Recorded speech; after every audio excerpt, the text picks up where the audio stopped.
Okay, well here's the scenario for us. Let's say that 1/12 of teachers did not return after this year. And let's say that there are 330 teachers who did return. Our question is, how many teachers were there originally before we lost 1/12? Now, I often think about this scenario when I hear about a sale. If I hear that something is 25% off, well, what's important to know is how much is it on. If we lost 1/12, that would be 1/12 from a whole.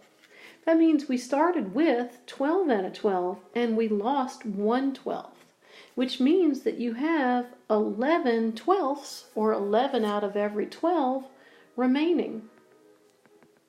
We also know that we've got 330 remaining. We want to know how many there were originally. Now, when we set up our proportion, there are different ways that we can say it, but we do want to be consistent.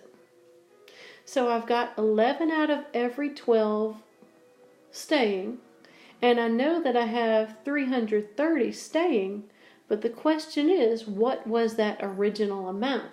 So we'll let X be the original number of teachers here. We can solve this. It is a proportion. We would cross multiply. When we do, we've got 11 times X equals 12 times 330. We multiply. That product is 3,960.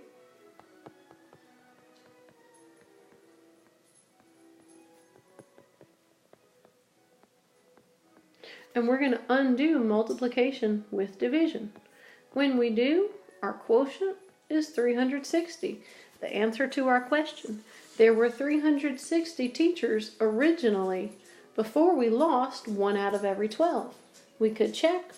1/12 of 360 would be 30. We lost 30 teachers. We had 330 remaining.